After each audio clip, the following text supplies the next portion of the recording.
recorded, just switch off the camera. And so welcome to this webinar of our Inspiring Experiences series, which is organized by the DigComp Hub project, and which we organize these webinars to give the opportunity to people who are working, researching, using DigComp in various ways to hear about the experience, usually interesting experiences that others have done using the European Digital Framework for the digital competence of citizens. So today we will hear the experience of our Austrian friends who have been working on DigComp intensively, I would say, on the framework itself, as Ulrike Domany will explain to us. And in particular, they have been using it for labor market initiatives. And there we will hear the experience of IBW Austria, Research and Development in Vocational Education and Training, who has used DigComp to let's say classify or enrich the description of professional profiles in their AMS Career Information System, which is a very rich, very interesting online information system that describes opportunities for jobs in Austria. So I wouldn't waste other time with this introduction, and I would pass on the floor. Our speakers will be Ulrike Domany from Fit for Internet. She will explain what Fit for Internet is, and then to Wolfgang Bliem from IBW Austria, and I think they will speak in this sequence. Uli first and Wolfgang afterwards. So we more or less we have from 30 up to 40 minutes time for your presentations, and then we will have time for questions and answers from the participants. Thank you very much, and Uli, the floor is yours. Thank you very much, Stefano. Hello to everyone. It's a big pleasure together with my colleague Wolfgang to share our experiences on how we use DigComp in Austria, specifically for purposes of labor market and enterprises and organizations. So thanks to the DigComp Hub and to All Digital for making this possible. And we decided to be very short in our presentation. So we give you the big overview with a couple of details that we think are important, but then we would enjoy to go into discussion with you, because that might be a fruitful experience for everyone then. So I try to share my slides, and of course we can share it afterwards as well. So if you want to use it, no problem, Stefano. Thank you. So I hope you see it, and you give me just a quick signal, please, Stefano. It's there. Yes. Perfect. Yes. So first of all, I give you a quick insight, because I think it's very important how we use DigComp in Austria. We started in 2018 to work with DigComp, and it was in a more or less kind of PPP setup, so public-private partnership, I would say, between the Austrian government and our NGO. So we were founded in 2018, and we are the part that is industry-backed, which means we are always looking into labor market, company kind of best practices, also how DigComp can be used in this setting. And then we have the public authorities that look into how it could be used for the broader public, and also for the public administration, because we truly believe that you need to look into it holistically, and we need to avoid any digital gaps, so everyone should be included. So what we did in 2018, we did an extensive work in looking into competency models for digital skills, and luckily we found one very inspiring one, the DigComp from the European Commission, that we thought we want to really use in Austria to standardize and give a certain kind of orientation for digital skills. But anyhow, we also did some stakeholder interviews, expert interviews, and online and regular panels to understand if this framework in the current setting of 2008, and it was the DigComp 2.1, would fit to Austria. And we decided that we want to do certain kind of amendments that better suit our market, but stay in line with the DigComp. So it's also to ensure that the European kind of alignment is guaranteed. So what we included in Austria in the DigComp 2.2 AT that was published in 2019 was that we added a competency area called Zero, Foundation and Access, because that was something missing for us to also include the broader public to really understand concepts of digitization, to understand how to handle digital devices and so on. And everything you see in yellow highlighted here, you see in comparison to the DigComp 2.1 on European level, our amendments we did at a time. So the biggest change, of course, was this competency area Zero and certain kind of amendments in single competencies. So this was done in 2018, 2019. And how was it done? So we thought the digital world is changing in a very fast way, and we just see it with ChatGPT and everything. So what we do is a continuous curation process together with expert groups. We also published white papers on how we worked and, amended the DigComp and so on. We have expert panels ongoing to really always stay in line with the digital developments. And we also upgraded the DigComp 2.2 recently to a new version that we'll talk in a couple of minutes about it. So the main factors that helped us really introducing DigComp 2.2 from 2019 on was that we decided to introduce a pact for digital skills between the government and NGOs on different levels, so the broader society and the industry. We have since then a multidisciplinary task force in place that encompasses scientific community experts, industry experts, civil society, NGOs, and so on, but also special matter expert groups like the Cybersecurity Alliance in Austria or the AI Austria community and so on, to really have a broad picture and stakeholder process in curating the DigComp model. And we always try to stay in line with the European developments, of course, but also, to adapt it and adjust it to local needs. Also, when we use it, we try really to be very inclusive. So which means in the assessment tools we develop based on the DigComp, we also use easy language for the first two competency levels and so on. So these are all the kind of implementations we did. And we had a very clear roadmap. We said for the first year, 2019, it's about standardization. We need to get the DigComp, to the broad public, to education organizations, to the public administration and so on. So we started with this. Then we said, of course, we need evaluation for people so that they understand where they are in terms of the DigComp with the digital skills. Then, of course, qualification as the third pillar, to work with education organizations, the school system and so on, to get DigComp through the system. And we didn't want to, have another kind of education campaign, but rather to include everything what's there into the clear system of DigComp. And then, of course, certification, especially for companies and organizations and employers, a very important thing. And that was the 4 years goal, and we are already there. So we are happy that we could, follow the strategy. And we try always to be in close alignment with the EU policies and the actions that are coming. So of course, the Digital Skills and Job Coalition, the developments of the Joint Research Center and All Digital, the European Qualification Framework. So we also amended the DigComp framework with the clear adjustment to the EQF, but also the National Qualification Framework. And Wolfgang will talk a lot about this, Europass amendments and so on. So I just said it's a constant process of keeping it updated. So end of 2022, so last year, we published the 2.3 version for Austria.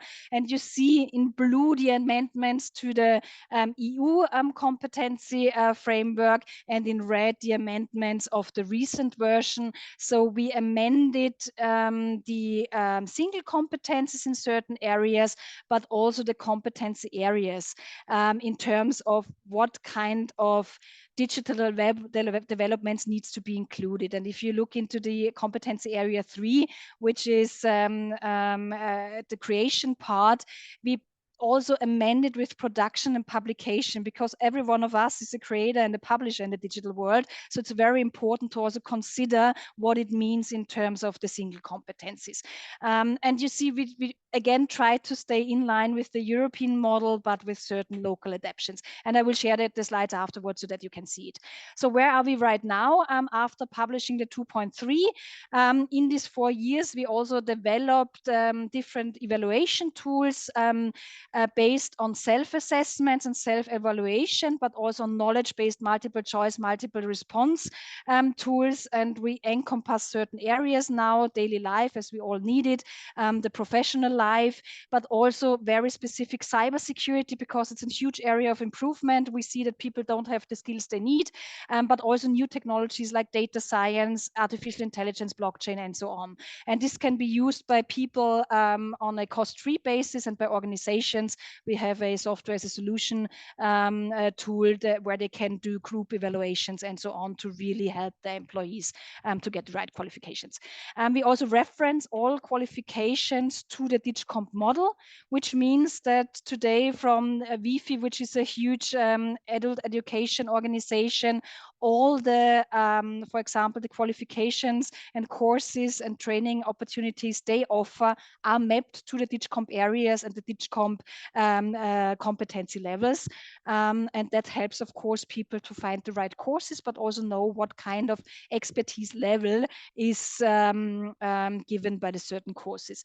And then we also have a certification program in place. So we developed the digital certificate, which is a tool to certify digital knowledge based on the DigComp up to competency level 5.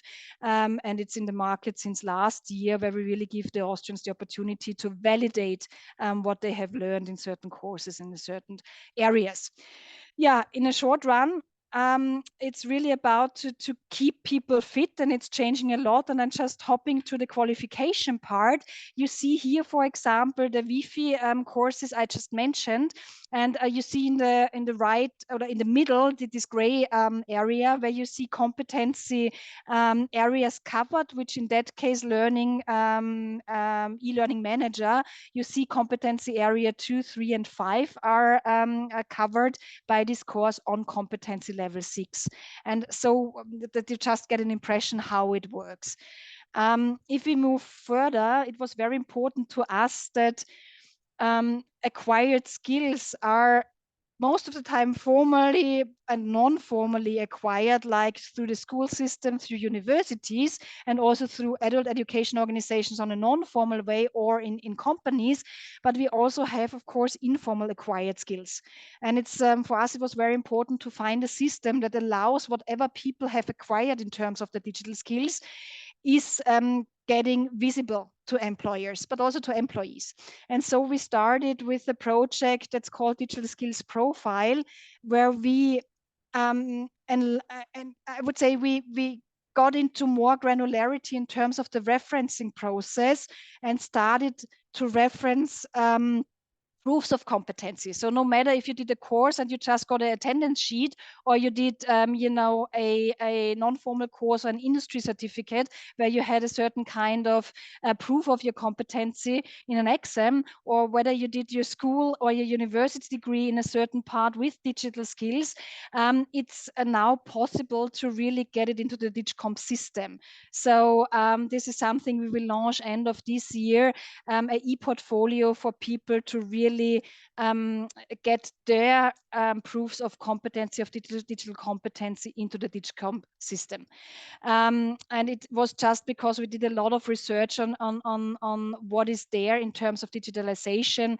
And there are two parts of it. It's this DigComp referencing process, where we are, you know, we have an easy way now how to mirror digital competency areas and levels to certain kind of degrees or certificates or attendance kind of proofs. And secondly, a validation process, how you can make informally acquired skills visible. And I think if you think about micro-credential courses and so on, we really need to look into how people acquire digital skills and how we make it possible that they have a certain kind of path of lifelong learning. Just moving further, just to give you a glimpse of how we validate digital skills. So we developed a toolkit for the NQF levels, competency levels 1 to 3, where it's about self-assessment, external assessment tools, work observation, landscape mirroring, and validation interviews. That was started last year. We also developed certain kind of work samples for the qualification framework levels 3 to 5. And we have now a ISO norm 17024 process in place, where we really go into how to qualify for the NQF level 6 to 8, no matter where you acquired your digital skills. So that's the pathway we followed, because that was also coming from the labor market and from the organizations, that we need to really develop a holistic system to make digital skills visible. And that's just a short where the different parts of proof of competencies are, and I don't go into detail. We will share the slides afterwards. If you have questions, you can always reach out to me, and we'll hand over to Wolfgang, because the really important part is we develop these solutions, but it's about, you know, the understanding and the awareness of people and in the companies to understand that we have a system with DigComp where we really can mirror all job profiles, no matter if it's from the labor market service in Austria, where Wolfgang and his team did a marvelous job, but also in the companies, how companies can standardize their skills requirement in the digital area to the DigComp. And that's where Wolfgang will talk about. And Wolfgang, I would hand over to you, because I think you have the really great part of how it can be used from scratch. Thank you very much, Ulrike. Yes, I try to explain and to present what we have done in this project and how we try to bring it into let's say into life, especially in context of the Public Employment Service. I will share my screen.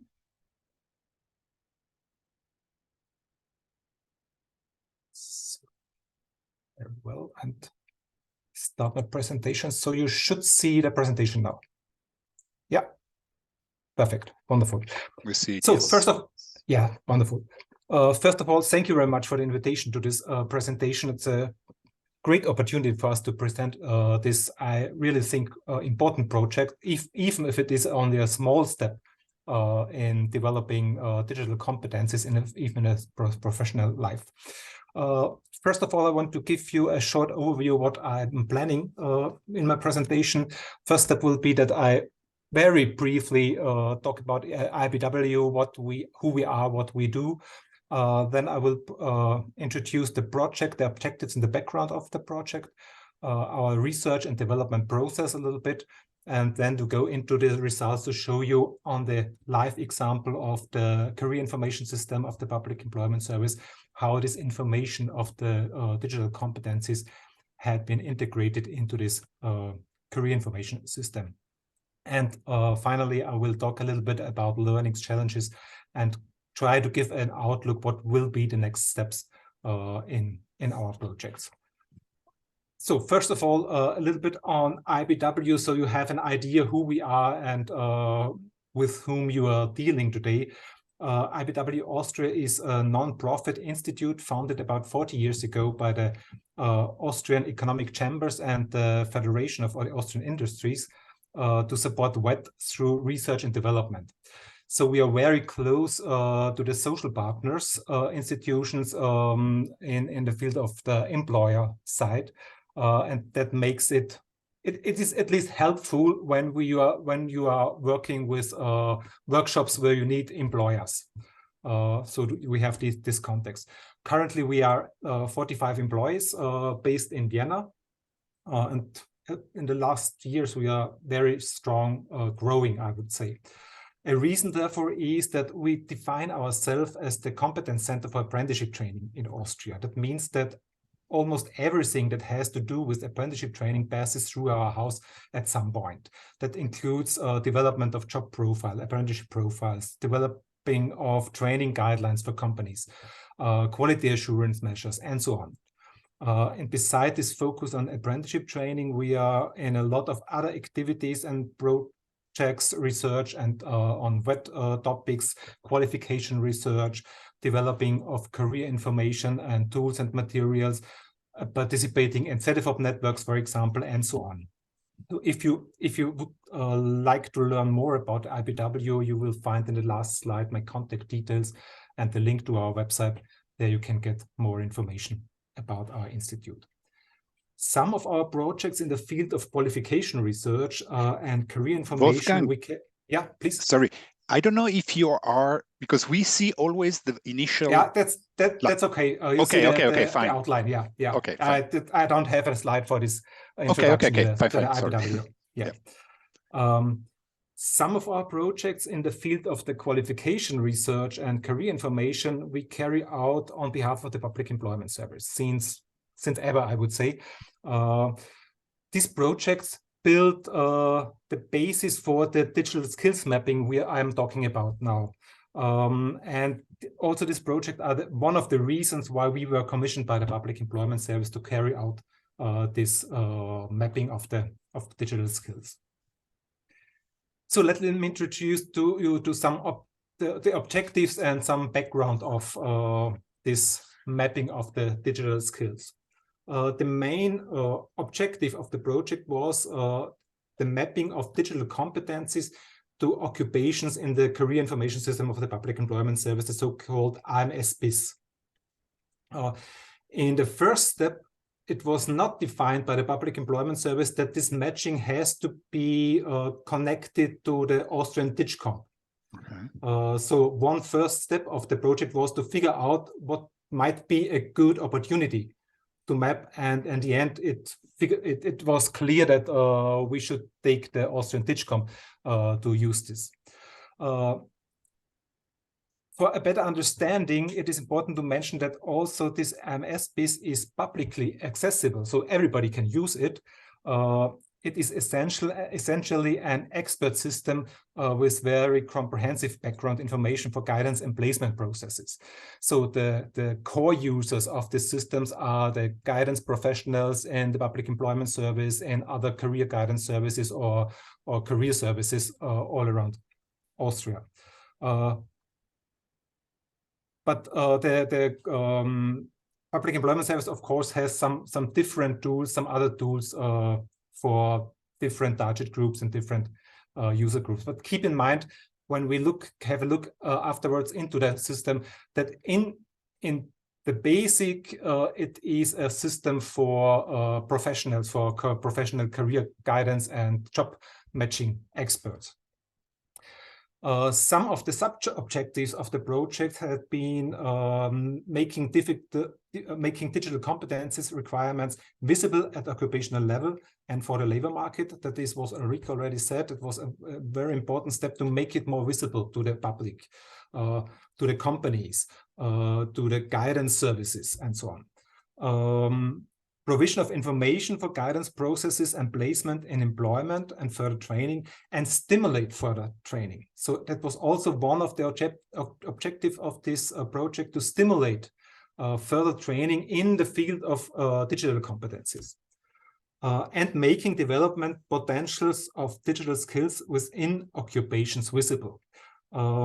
As we will see in the results, the mapping level per competence area always spans 2 competence levels. I will show you in shortly an example for it. On the one hand, this is to illustrate that the required competencies in practice will differ from company to company. What is clear, if you even will have the same profession, the same occupation, the jobs in the companies will be maybe completely different. So there are also different requirements also on digital competencies.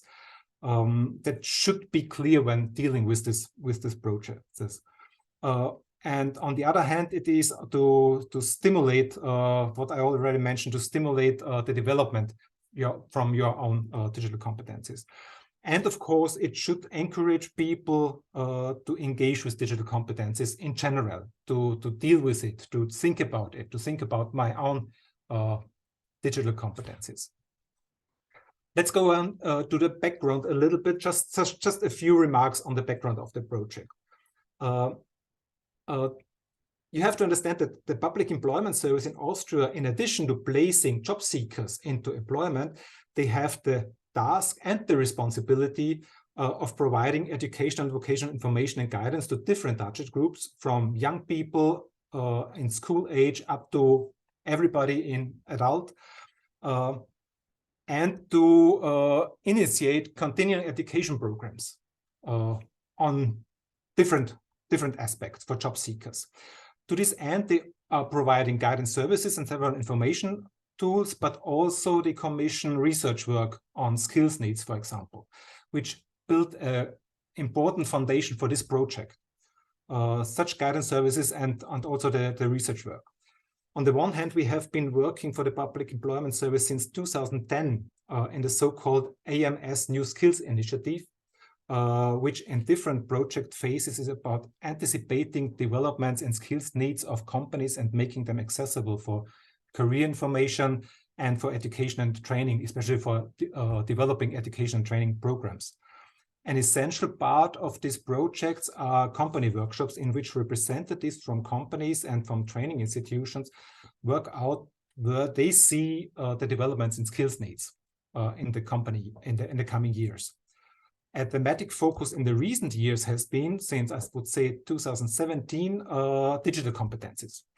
Since the beginning of the project, digital competences always were an important point, but since 2017, there is a special focus in the New Skills Initiative on digital competences. There was a new digital skills workshop project in 2019-20. Since 2017, we have a project, New Skills Interviews, with regular interviews published by the Public Employment Service on the topic of digital skills needs. And these research projects build a very important foundation for this mapping of digital skills to the Public Employment Service Career Information System. And another important foundation is another project we did in 2014 and 2015, very similar to this mapping of digital competencies. In this project, we mapped German language competencies to the professions, to the occupations in the information system. And the experience out of this project builds another important foundation for the digital competence project. And of course, the development of the DigComp is also a very important foundation for this project. So let's go into a bit more into the detail of the research and development process. First of all, I have to mention that we have been working in company workshops before, and these are a big foundation for this project, since it has become increasingly difficult in the recent years to organize such workshops with companies. We decided in this DigComp project to lay more focus on desktop research and to use the company workshops in the validation process. So in the past, we used company workshops more to create the foundation. Now we use it to validate our results. To better understand the process, I will show you now, just as a picture, the result of the project. I think it's easier to understand the project when you know what's coming out at the end of the process. This is in German the result of the project. How you can find it on the web platform. You have from Ulrike presented 6 competence areas. You have the 8 levels of competencies with the mapping in darker green, the mapping in each competence area, and you find a short description to each competence area why we think it is important for this specific occupation, automotive mechanic, to have these competencies at this level. That was a very important point for us to say we don't want only matching, we also want to explain why we decide that at this level 4 and 5 is important for this occupation. Try to keep in mind this picture to compare it afterwards with some other pictures I will show you in the live system. So this is how the result looks like. And how did we get to this result? In the first step, identify and develop a suitable representation model, the model you have seen now. For this purpose, we looked at different national and international approaches, and in order to finally agree on the representation model based on the DigComp 2.1 Austria. And the central point of the discussion in this process was the complexity of the model, with 6 competence areas and 8 competence levels. For a long time, we discussed about to use only 4 competence levels, the 4 main competence levels. But on the basis of some samples, however, it turned out that the possibility of mapping across competencies, across competence levels, was particularly important to us. And when using only 4 levels, it was considerably limited. So we decided at the end to use all 8 competence levels to match the competencies. In addition, in this first phase, we also created a list of descriptors for the different competence levels to make it easier to describe the competencies in the second step. Based on the decision for the representation model, based on the DigComp Austria, further research and evidence and existing description of digital competencies for occupations was conducted. In the second steps, there we included, for example, job descriptions, training regulations and curricula, qualitative analysis of job advertisements, our own research on skills, in the new skills project, but also quantitative evaluation of job advertisements. The Public Employment Service in Austria used the so-called job feed tool, which is a really strong tool to make quantitative evaluation of job advertisements. Well, and in the third step, and on basis the second step, the results of the matching of the mapping were published in the online tool. So it might be surprising that the results were published before the validation. This decision was made because this project was very delayed due to the COVID situation.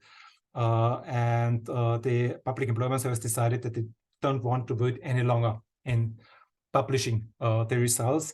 And in the end, it turned out very positive because we had the possibility in the validation process, in the workshops with the companies, to use the live system to validate the mapping and the descriptions.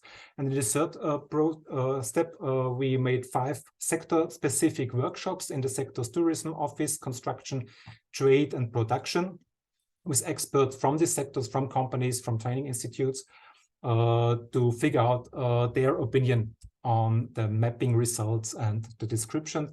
And on the basis of their feedback, we updated the first version of the mapping and the description. And now we are waiting for the publishing of this second version. So I think it will be in very close that the second version will be published. Well, let's have a look into the results on the live system. I will change to the live system and hope you can see the website. Yeah, perfect. The website is unfortunately only in German, so I will have to explain a little bit the navigation through the website. This is the landing page where you first of all have to decide if you want to look into job profiles, occupational profiles, where you also can find the mapping of the digital competencies, but you also have the possibility to look into competencies, and you have different search options on the landing page. And you find, of course, some explanations on the website, how to use it, how to deal with the website. Wolfgang, when we go into, yeah, please. So I just wanted to say that I don't know German, but the first time I visited this website, Google just offered to translate, and I could navigate and use it perfectly. So just to let everybody know that even if it's only in German, using Google Translate is fine. I mean, you have no problems using it. Just to okay, wonderful. Yeah, wonderful, perfect for this tip. Thank you for this tip. So when we select job profiles, you have different options to select the interesting job profiles. You have a list by alphabet, you have a list by vocational areas. I click into just, you have some vocational areas, occupational areas, and can select there the profiles. You have the possibility to select by qualification levels, also by training and further training levels, which is not so much different to the qualification levels. And you also have the possibility to select the occupations by ISCO levels. I use the alphabetic list, and first of all, I will show you an example of the bank clerk. When you go into the occupation, you first of all have a very short description of the task and duties of this occupation. Then you find some possibilities of working possibilities. A new offer is, I think, just for some months now, which I find really interesting, a map of Austria where you see the relation between open job offers and job seekers in the different regions. You can put these regions down to the city level. So it is really interesting to see how many job offers are in my region, how many job applicants or interested people are in this region.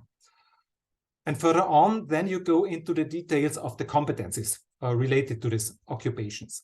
And the digital competencies you will find when you use this link, which means further professional competencies.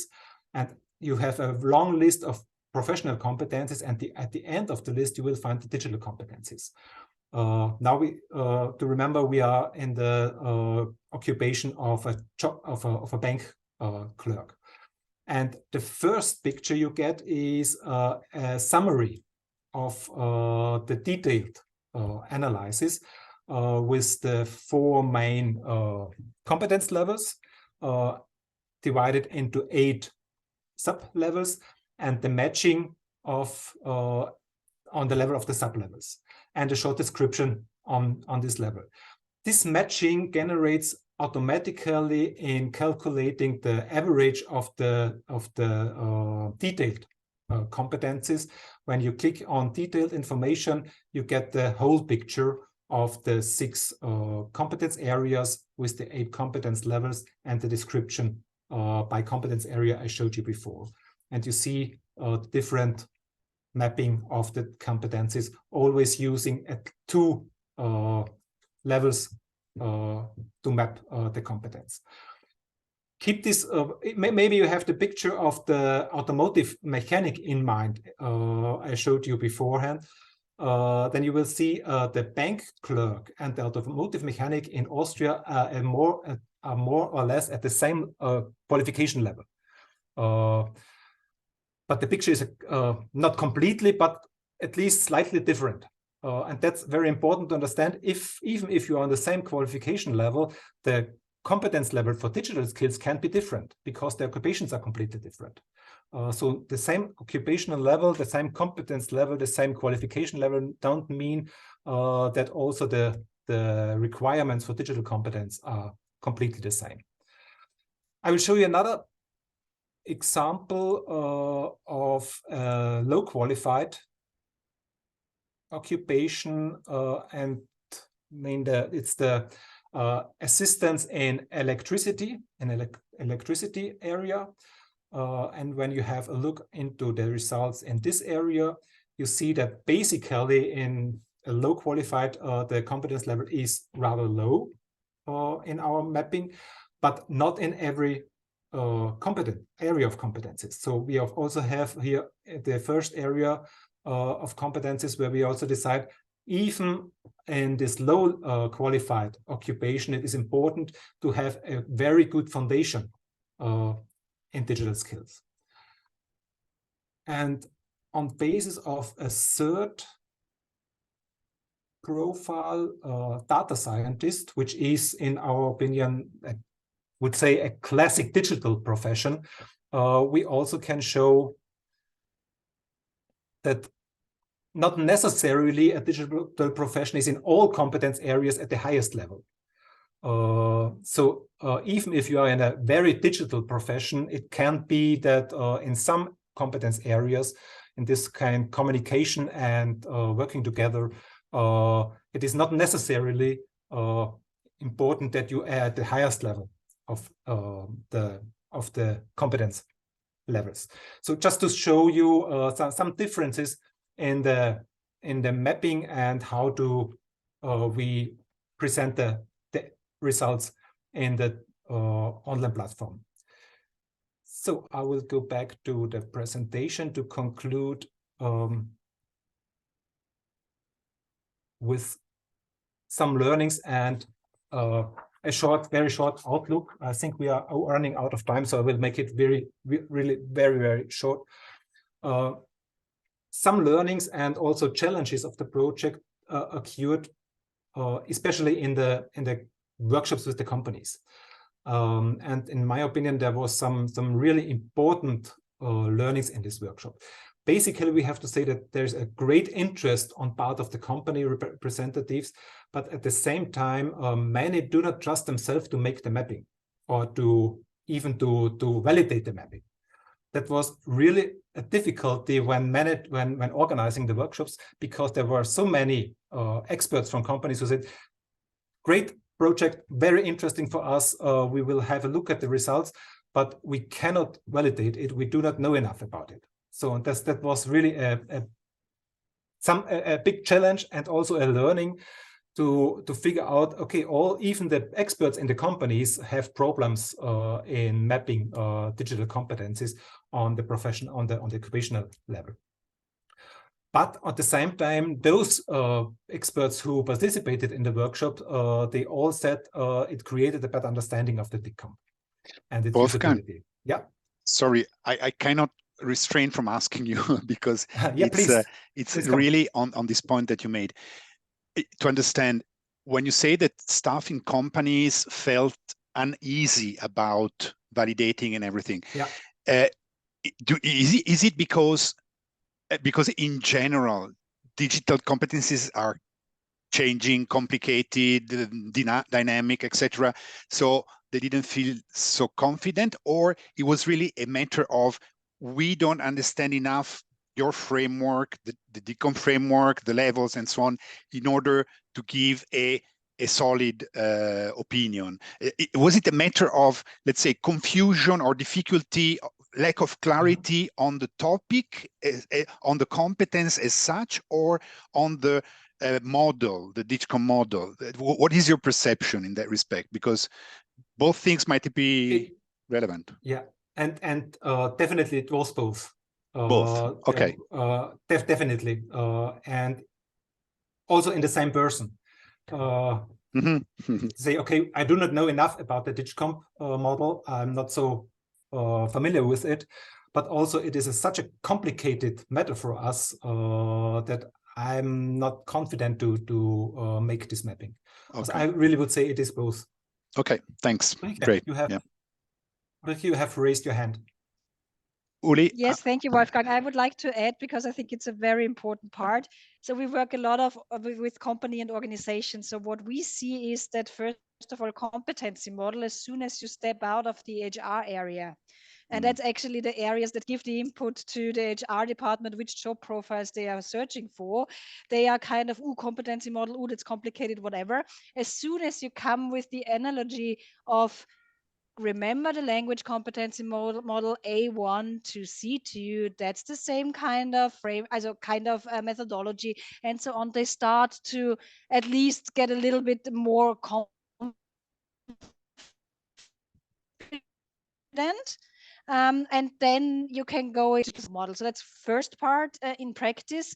And secondly, often you really have the problem that the HR departments are so overwhelmed with this digital kind of whatever needs the department in, I don't know, logistics and in the IT and so on, that they just take what they get in terms of job profile requirements and don't reflect on it. And with the DigComp model, and with the work that Wolfgang did with his team, because you have 500 job profiles, we always refer them now to the BIS system, because even if it's called differently, you find a certain kind of job profile where you can use the information that's provided there.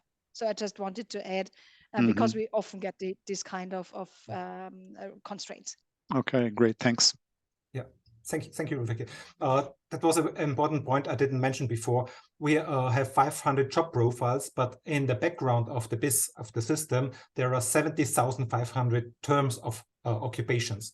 And when you use the search possibilities, you always will find whatever term you use, you will always find a core profile to get information on the digital skills. Oh, okay, interesting. Well, just some other learnings. What I already mentioned is reality is always different.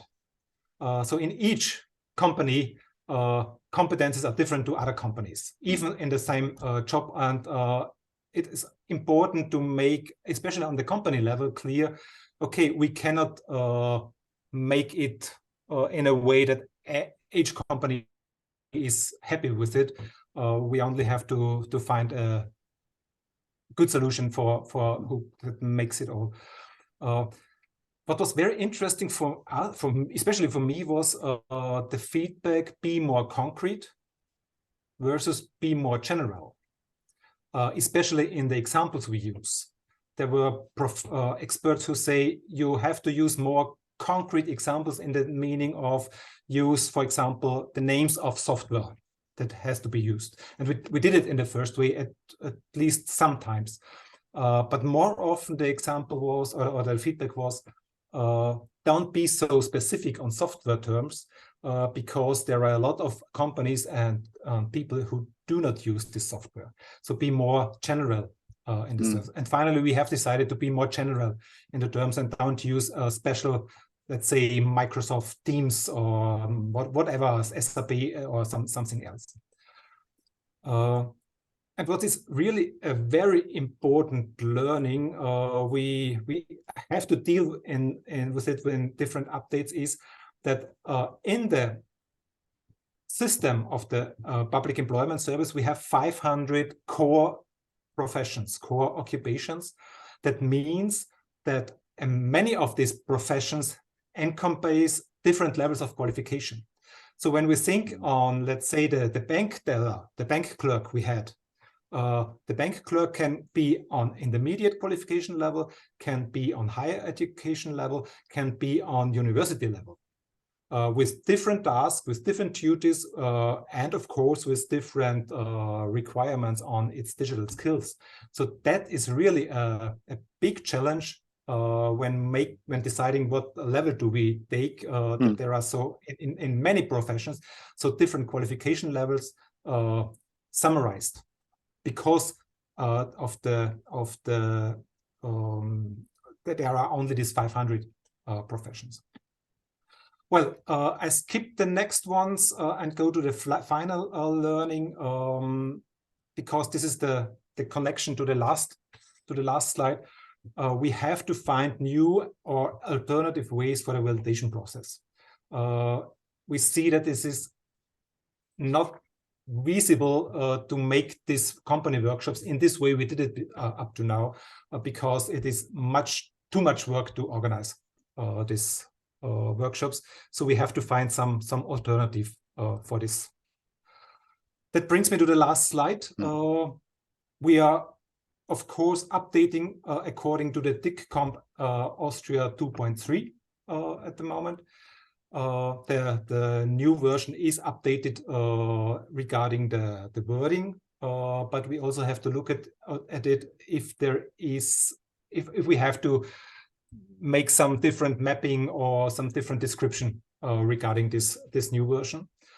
There will be necessary some further validation, but there is no decision up to now. And when we talk about further validation, we have to talk about how do we do it, what can we do beside company workshops. We are thinking on more digital possibilities to validate the results. And there are some discussion, only discussion, we are not very far in this, to connect the results deeper with different existing tools, like self-assessment tools, like training offers, like digital certificate. Everything Ulrike presented in the first part of our presentation, to make it more usable, not just information, but also to start make it usable this information in guidance processes, in matching processes, and so on. Well, so far, a long presentation. I try to keep it short, but it never is short. And I'm very happy if I can answer some more questions. Thank you. Wolfgang, thank you very much. I mean, yes, a bit long, but super, super interesting. So I really appreciate it. And we have 5-10 minutes to go. If you want to, if anyone has questions to ask, please, Sandra. And then Walter. Sandra, you had raised your hand. Yes. Okay. Sorry, no, I didn't have any question. Ulrike okay. already answered my question. Okay. I just clapped. So okay. that was a misunderstanding. Okay, sorry about that. No problem. Well, thanks for that great presentation. Well, when I'm talking. Okay, thanks a lot. Thank you. So, Walter Klassen, please. Yes, thank you very much. And thank you really very much for an excellent presentation and for excellent work done in this space. Mention was made right at the end about existing self-evaluation, self-assessment tools. But earlier there was also somebody was saying, I think Ulrike was saying, self-assessment tools and other assessment tools. Which are those others? Are they assessment tools developed by DigComp Austria or by the team responsible for DigComp Austria? Which are those? I can quickly jump in. Thank you, Walter, for the question. So we have actually two categories of evaluation tools. The first ones are the really based self-assessment ones, which give us a glimpse of where people think they stand in terms of the digital competencies, which is always, you know, we often think we are much more competent than we are, which is good because we are trustful in our competencies. But the other hand is, what is it then in reality? And so we developed a second category, which is called, the first ones are called checks.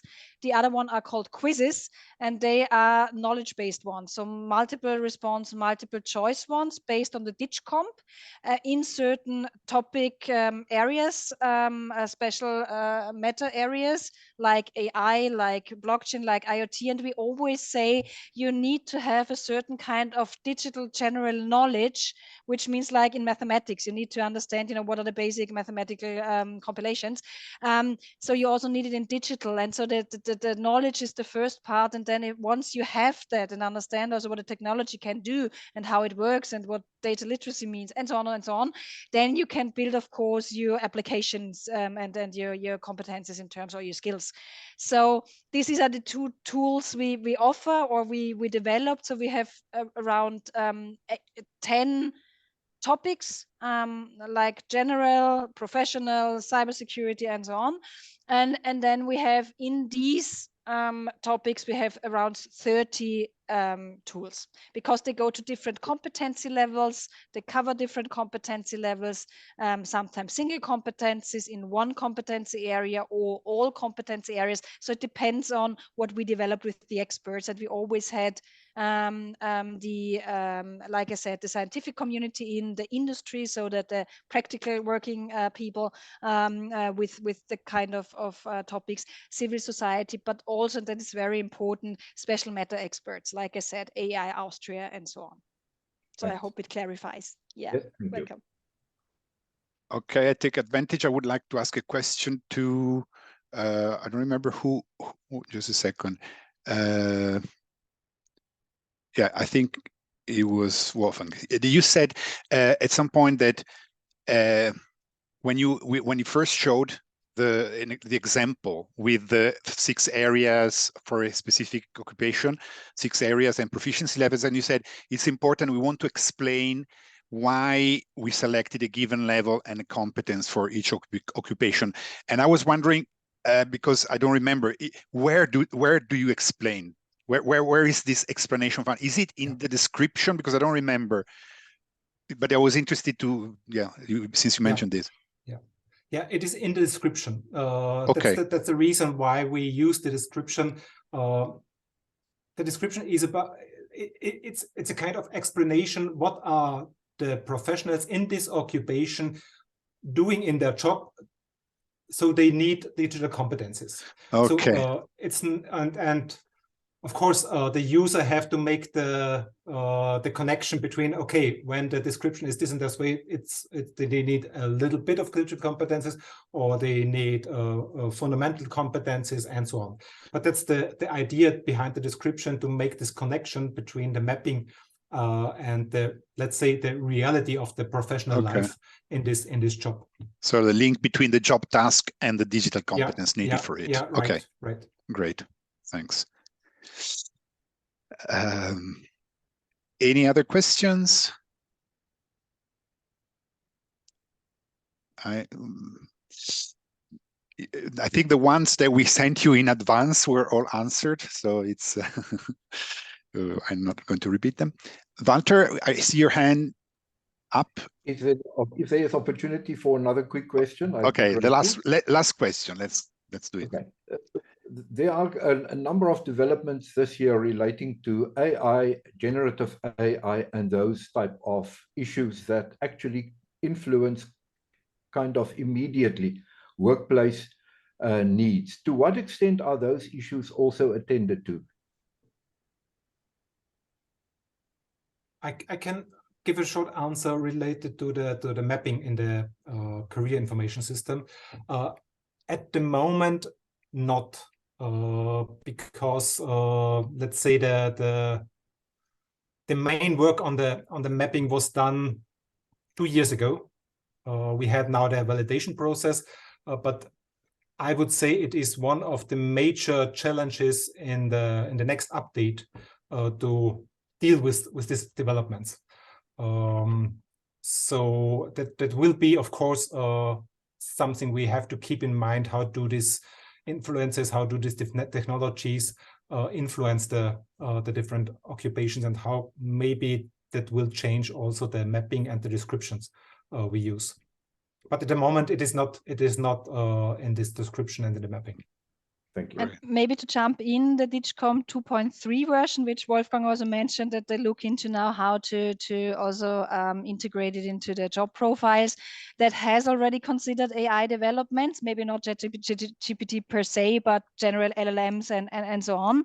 So this is in there. In terms of for example, the evaluation tools, we are reworking all the items every year, so that we can keep it up to date. Do we always be in 1 month time? No, probably not. But within, I would say, 3 to 6 months, we have it always updated. Great, thanks. Well, this is very important information. So you do basically a continuous update of, so also of like questions and answers. Okay. Yes. We also exclude them if we see if certain they become kind of developments, obsolete. such as, exactly. So we try to really be up to date. Yeah. Okay, great. Good. So we just passed the 3. So we finished our time. And again, Uli and Wolfgang, thank you very much for this very interesting session. If you send me your presentations, I will prepare them a little bit, because I just set them up, and then I will post them to the DigComp, and they will be reachable also through the DigComp Hub website at the latest by Monday.